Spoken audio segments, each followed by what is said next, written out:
It's Thursday, January 10th, and time for your Barbados Today morning news update. Thanks for joining us. I'm Fernella Wedderburn. We begin with news that government's retrenchment in the public service has taken a serious toll on the school system. That's according to President of the Barbados Union of Teachers, Sean Spencer. He tells Barbados Today occupational safety and functionality at several schools are now compromised since government opted to send home 34 of the 43 general workers in the primary school system. General workers, the number was given for the general workers, and that was I think 34. But according to the personal emoluments which were the peruse, there were 43 posts. And if you were saying you started with 43 and you sent home 34, that is fine. So man, 80 plus nursery and primary schools. Right. It is really poor because you know how a situation like this where at one school, at least one or two teachers, members of the service staff themselves have been then rested for service. You would have had parents also cutting grass at schools, and some of these schools are rural schools where you need specialized equipment to deal with the situation. Right. So you have neglect. You have grass now which would have been unattended for a minimum of 3 weeks during the course of the Christmas recess. And the plant would have been overgrown in some places or near to that state. Transport Authority officials and PSV representatives described yesterday's talks over a number of issues as successful and satisfying. However, spokesman for the PSV operators, Fabian Wharton, says concerns over the logo remains a sticking point despite a 4-hour-long meeting. Well, the logo is the final issue to be actually sorted out. We have based on recommendations which in principle have been accepted, with relations to the red of polo shirts, with relations to the colors that are going to be used. So then it is still something that needs to be ratified by the authority. But by and by, we seem to be pretty much settled on the uniform issue. The logo is the only thing that remains. It's not totally resolved, but we are pretty clear in our minds where we are headed with that at this time. But we cannot say more about the logo at this time. So the cost, not an issue. Well, we also have additional information related to cost. There are other proposals on the table related to cost. The proposals that we were given in relation to cost significantly reduces the cost that was there before. But as I say, guys, we are still in discussion as it relates to the uniforms and the logo, etc. Meantime, Chairman of the Transport Authority, Ian Estwick, says there has been a lot of misinformation circulating on the uniforms. There has been a lot of misinformation in this whole matter. Some of the things we spoke about this morning regarding the uniforms was this whole notion that you had to buy a minimum of 10, which is pure nonsense. That was never ever raised by certainly not by Transport Authority or none of the suppliers. But suffice to say that there are alternatives and there are options for uniforms at a much better price, and there are options now to be where perhaps there might not have to be an expenditure in terms of a uniform for some people.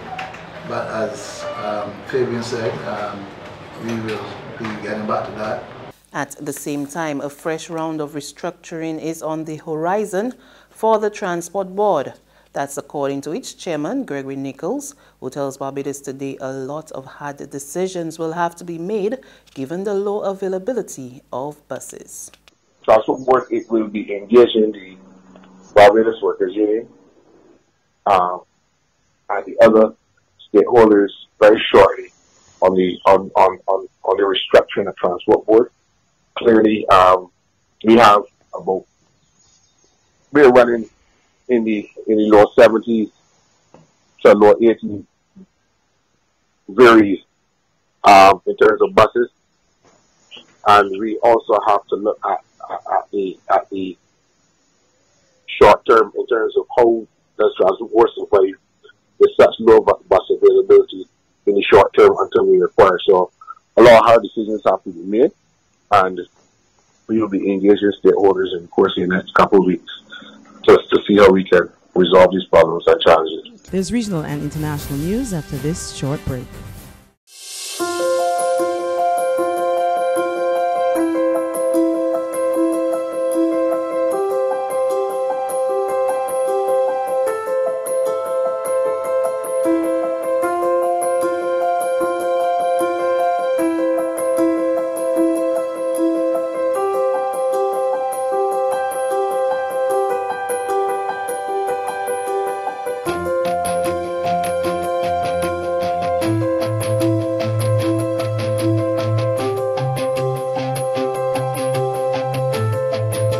Barbados Today, news you can trust.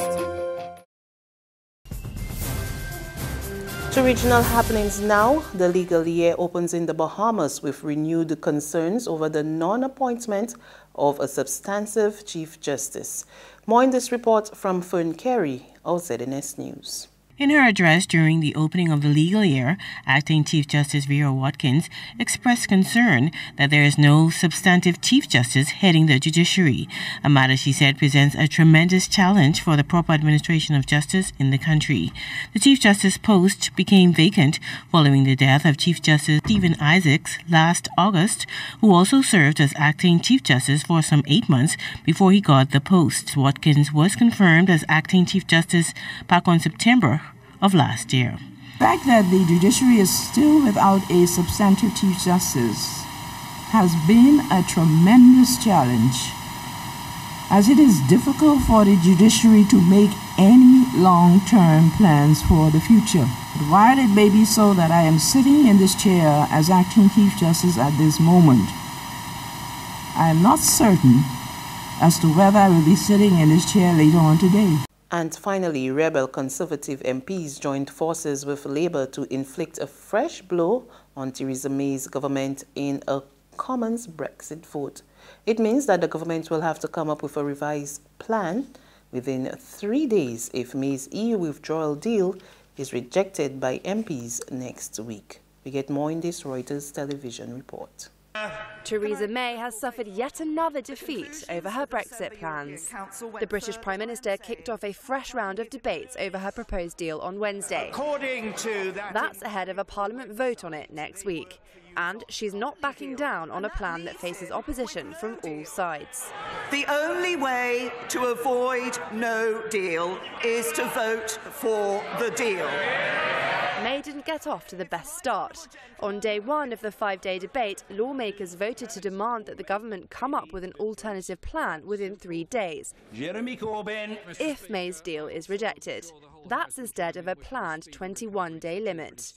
Wednesday's vote doesn't have a legal force, but it's another sign of how the parliamentary odds are stacked against May. And that's news. But for the very latest, visit our website at www.barbadostoday.bb.